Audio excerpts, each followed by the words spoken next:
अस्सलाम वालेकुम। इल्म की बात देखने और सुनने वालों को हम तहे दिल से खुशामदीद कहते हैं। प्यारे दोस्तों, हम उम्मीद करते हैं कि आप सब बिल्कुल खैरियत से होंगे और आपसे एक इल्तिमास करते हैं कि अगर आपने हमारा चैनल इल्म की बात अभी तक सब्सक्राइब नहीं किया तो कर लीजिए और बेल आइकन को प्रेस करना मत भूलिएगा, क्योंकि हमारी हर नई आने वाली मालूमाती वीडियो आप तक बर वक्त पहुँचने का एक ही जरिया है। तो लिहाजा बेल आइकन को क्लिक करना मत भूलिएगा। ख़वातीनो हज़रात, जैसा कि आप जानते हैं कि अल्लाह पाक ने अपने हकूक़ के अलावा हकूक़ुल इबाद पर बहुत ज़्यादा ज़ोर फरमाया है और यहाँ तक कहा है कि मैं अपने हकूक़ माफ़ कर दूंगा मगर हकूक़ुल इबाद माफ़ नहीं करूंगा। तो लिहाजा हमारी आज की वीडियो इसी हवाले से है कि जहाँ बात की जाती है इंसानी हकूक़ की या हकूक़ुल इबाद की, वहाँ जानवरों के हकूक़ का भी पूरा ख्याल रखा गया है। हमारी आज की वीडियो इसी हवाले से है कि आप इस वीडियो में जान सकेंगे कि इंसानों के साथ साथ हमारा दीन जानवरों के हकूक़ की भी बात करता है। इससे ज़्यादा खूबसूरत बात और क्या हो सकती है कि पूरी कायनात में हकूक़ुल्लाह, हकूक़ुल इबाद और जानवरों के हकूक़ के बारे में हमारे दीन ने हमें तालीम दी है। तो जी सामीन, अब हम अपने टॉपिक का बाकायदा आगाज़ करते हैं और आपको बताते हैं कि हमारा दीन किस हद तक खूबसूरत दीन है कि वो हर खल्क़े खुदा का ख्याल रखता है। तो जी ख़वातीनो हज़रात, हम हमारे आज के टॉपिक का आगाज़ करते हैं। हजूर अकरम सल्लल्लाहु अलैहि वसल्लम के बारे में ये बात तो आप सबको मालूम है कि वो ना सिर्फ इंसानों के लिए बल्कि जानवरों के लिए भी बाइसे रहमत थे। लेकिन क्या आपको मालूम है कि बकरी को पालना कैसा है? ये जानकर आप हैरान रह जाएंगे कि बकरी को पालना नबी करीम सल्लल्लाहु अलैहि वसल्लम की सुन्नत है। तारीख में देखा जाए हर नबी ने ही तकरीबन बकरियां चराई हैं। इसमें भी अल्लाह ताला की कोई न कोई हिकमत मौजूद है। हमारे नबी सल्लल्लाहु अलैहि वसल्लम को अल्लाह ताला ने एक और चीज़ भी अता की है और वो चीज़ है सब्र और उम्मत का गम। बकरी को देखकर हज़रत मूसा अलैहिस्सलाम रो पड़े और उनकी आंखों में आंसू आ गए थे। बकरी भाग रही थी और आपने उसे पकड़कर प्यार किया था। दोस्तों, तारीख की किताबों में देखा जाए तो कहा जाता है अंबिया को अल्लाह ताला ने इसलिए भेजा कि वो लोगों को दीन की राह पे लगा सकें और उनको सही रास्ता दिखा सकें और उस पर चला सकें। और बकरियों के रेवड़ को अगर हम देखें तो वो भी इधर उधर भाग रहे होते हैं और इंसानों की तरह इसीलिए अल्लाह ताला ने इनको इंसानियत के लिए भेजा है। और बकरियों को जिस तरह वो चराते हैं इसी तरह उन्हें बताया गया है कि इंसान को किस तरह राह पर लेकर आना है। दोस्तों, अब हम यहाँ पर आपको हजूर अकरम सल्लल्लाहु अलैहि वसल्लम का वो इरशाद फरमाते हैं कि हजूर अकरम सल्लल्लाहु अलैहि वसल्लम ने फरमाया कि बकरियों की इज्जत करो, इसीलिए इससे मिट्टी झाड़ो क्योंकि ये जन्नती जानवर हैं। हमने आप लोगों को हजरत मोहम्मद सल्लल्लाहु अलैहि वसल्लम हदीस पाक का मफहूम बताया है। इसी तरह मुस्लिम शरीफ की हदीस मुबारक में है कि हजरत मूसा बिन अकबा से रवायत है कि वो फरमाते हैं कि नबी करीम सल्लल्लाहु अलैहि वसल्लम का इरशाद है, कमाई के बेहतरीन कामों में से एक काम बकरियों को पालना है क्योंकि नबियों ने इसका काम किया है और बकरियों की तजारत यानी खरीदो फरोख्त का काम भी किया। बकरी जन्नती जानवर है, इसकी खिदमत की जाए, इसको खिलाया पिलाया जाए और इसको खिलाना भी सवाब का काम है। यानी अगर बकरी अगर आपके खेतों में से कुछ खा लेती है तो इसके बदले में भी आपको सवाब मिलेगा। हदीस मुबारका है कि बकरी बरकत है। दोस्तों, आपको बताते हैं कि बकरी ऐसा बाबरकत जानवर है कि अल्लाह ताला का उस पर फजल है। बकरी पालने से इंसान के घर में बरकत आती है, इसके दिन बदल जाते हैं। इसीलिए फितनों के इस दौर में एक शख्स का तारुफ कराया गया जो जंगल में बकरियां चराता था। दोस्तों, अल्लाह ताला ने इस बंदे को बहुत पसंद फरमाया जो फितनों से दूर रहकर एक जंगल में बकरियां चराता है, उसको पालता है। आप सल्लल्लाहु अलैहि वसल्लम भी अपने बचपन में मक्का वालों की बकरियां चराया करते थे। इसीलिए बकरियां चराना हमारे नबी करीम सल्लल्लाहु अलैहि वसल्लम की सुन्नत मुबारक है। और नबी करीम सल्लल्लाहु अलैहि वसल्लम अहले मक्का की बकरियां बहुत ही कम उजरत के इव्ज़ चराते थे।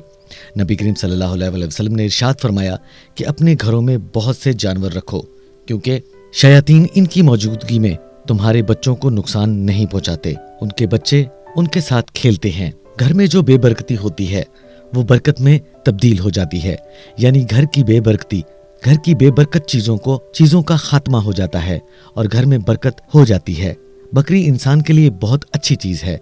कहा जाता है कि जिस घर में बकरी हो और वो दूध देती हो तो उस घर में फरिश्ते हर सुबह आते हैं और उस घर में रहने वालों के लिए दुआ करते हैं। यानी हमें इन तमाम अहादीस से पता चलता है कि बकरी एक बाबरकत जानवर है। यहाँ पर आपको एक और बात बताएं कि रसूल अकरम सल्लल्लाहु अलैहि वसल्लम ने जानवरों को पालने की तलकीन की है और इनके हुकूक व फ़राइज़ का ख्याल रखना भी बेहद ज़रूरी है। इस पर किसी भी किस्म का जुल्म नहीं करना चाहिए। इस्लाम ने हमें तमाम चीज़ों के बारे में बताया है और जिस तरह इंसानों के हकूक़ हैं उसी तरह जानवरों के भी हकूक़ रखे हैं। इस्लाम ने बकरियों को पालने का दर्स दिया है क्योंकि इनको पालने से आप भूखे नहीं रहते हैं, आपके दिन फिर जाते हैं और अल्लाह ताला ने तमाम चीज़ों को बयान कर दिया है। दोस्तों, यहाँ पर आपसे एक चीज़ पूछना चाहते हैं कि क्या कभी आपने जानवरों में बकरियों के रेवड़ को देखा है? क्या आपने कभी कुत्तों के रेवड़ को देखा है या नहीं? देखा जाए तो बकरियां जब बच्चा देती हैं तो वो 2 या 3 बच्चे देती हैं, जबकि अगर कुत्ते की नस्ल की बात करें तो वो एक ही वक्त में 7-8 बच्चे देते हैं, लेकिन फिर भी उनके रेवड़ दिखाई नहीं देते। उसकी वजह यही है कि ये हलाल जानवर हैं, इनमें बरकत है और कुत्ता एक हराम जानवर है, इसलिए उसमें बरकत मौजूद नहीं। आप अपनी राय का इजहार हमें कमेंट बॉक्स में कर सकते हैं। हजरत अनस रज़ी अल्लाह तआला अन्हु से रवायत है कि एक अंसारी के घर में एक ऊंट था जिस पर वो खेती बाड़ी के लिए पानी भरा करते थे। वो उनके काबू में न दिया और उनको अपनी पुश्त इस्तेमाल करने यानी पानी लाने से रोक दिया। वो सहाबी हजूर अकरम सल्लल्लाहु अलैहि वसल्लम की खिदमत में हाजिर हुए और अर्ज किया कि हमारा एक ऊंट था, हम उसको खेती बाड़ी के लिए पानी लाने का काम लिया करते थे। वो हमारे काबू में नहीं रहा, अब वो खुद से कोई काम नहीं लेने देता। हमारे खेत खलियान और बाग पानी की किल्लत की वजह से सूख रहे हैं। हजूर अकरम सल्लल्लाहु अलैहि वसल्लम ने सहाबा इकराम से फरमाया कि उठो, और सब उठ खड़े हुए और उस अंसारी के घर तशरीफ ले गए। नबी करीम सल्लल्लाहु अलैहि वसल्लम अहाते में दाखिल हुए तो ऊंट जो कि एक कोने में था, हजूर अकरम सल्लल्लाहु अलैहि वसल्लम उस ऊंट के जानब चल पड़े। अंसारी कहने लगा कि वो ऊंट कुत्ते की तरह बावला हो चुका है और हमें इसकी तरफ से आप पर हमले का खतरा है। नबी करीम सल्लल्लाहु अलैहि वसल्लम ने फरमाया कि मुझे इससे कोई नुकसान नहीं होगा। ऊंट ने जैसे ही आप सल्लल्लाहु अलैहि वसल्लम को देखा तो आप सल्लल्लाहु अलैहि वसल्लम की तरफ बढ़ा, यहाँ तक कि आप सल्लल्लाहु अलैहि वसल्लम के सामने आकर सजदे में गिर गया। हजूर अकरम सल्लल्लाहु अलैहि वसल्लम ने उसे पेशानी से पकड़ा और हस्बे साबिक दोबारा काम पर लगा दिया। सहाबा कराम ने ये देखकर आप सल्लल्लाहु अलैहि वसल्लम की खिदमत में अर्ज किया, या रसूलल्लाह, ये तो बेअकल जानवर होने के बावजूद भी आपको सजदा कर रहा है और हम तो अक्लमंद हैं, लिहाजा इससे ज्यादा हकदार हैं कि आपको सजदा करें। एक रवायत में है कि सहाबा ने अर्ज किया कि या रसूलल्लाह सल्लल्लाहु अलैहि वसल्लम, हम जानवरों से ज्यादा आपको सजदा करने के हकदार हैं। आप सल्लल्लाहु अलैहि वसल्लम ने फरमाया कि किसी बशर के लिए जायज़ नहीं कि वो किसी इंसान को सजदा करे, और अगर किसी बशर को सजदा करना जायज़ होता तो मैं बीवी को हुक्म देता कि वो अपने शौहर को सजदा करे।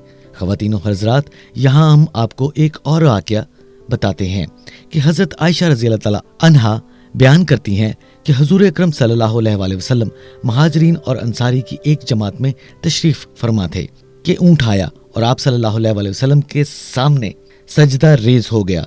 सहाबा इकराम ने आप सल्लल्लाहु अलैहि वसल्लम से अर्ज किया कि ए मोहम्मद सल्लल्लाहु अलैहि वसल्लम, आपको जानवर और दरख्त सजदा करते हैं जबकि हम आपको सजदा करने के ज्यादा हकदार हैं। तो आप सल्लल्लाहु अलैहि वसल्लम ने फरमाया कि अपने रब की इबादत करो और अपने भाई की इज्जत करो। अगर मैं किसी बशर को हुक्म देता कि वो किसी और को सजदा करे तो मैं औरत को हुक्म देता कि वो अपने शौहर को सजदा करे, और अगर शौहर उसे हुक्म दे कि जर्द पहाड़ को स्याह पहाड़ तक और स्याह पहाड़ को सफेद पहाड़ तक ले जाए तो उस पर लाजम होगा कि वो ऐसा करे। दोस्तों, आज इस वीडियो में जो बातें हमने आपको बताई वो यकीनन आपके लिए नई होंगी और आपने इनके बारे में पहले सुना नहीं होगा। अगर आपके घर में गुर्बत ज्यादा है तो इसके हल के लिए आपको करना यह है कि आप बकरियां पाल लें, क्योंकि इसमें बरकत है। बकरियां दूध भी देती हैं और इनकी नस्ल आगे चलती रहती है, जिस पर आपको बहुत ज्यादा फायदा होता है। दोस्तों, दीन इस्लाम में तमाम चीजों का हल मौजूद है, हमें इस पर गौर व फिक्र करने की जरूरत है। کوئی بھی ایسا مسئلہ نہیں ہے جس کا حل ہمیں اسلام میں نہیں ملتا۔ امید ہے کہ آپ کو آج کی یہ ویڈیو بے حد پسند آئی ہوگی۔ اپنی پسند کا اظہار کرنے کے لیے اس ویڈیو کو زیادہ سے زیادہ شیئر کریں اور ہمارے چینل علم کی بات کو سبسکرائب اور بیل کے آئیکن کو پریس کرنا ہرگز نہ بھولیے گا، تاکہ ہماری ہر نئی آنے والی معلوماتی ویڈیو آپ تک بروقت پہنچ سکے۔ اب ہم اجازت چاہتے ہیں، انشاءاللہ پھر ملاقات ہوگی کسی نئی ویڈیو میں کسی نئی ٹاپک کے ساتھ۔ تب تک کے لیے خدا حافظ۔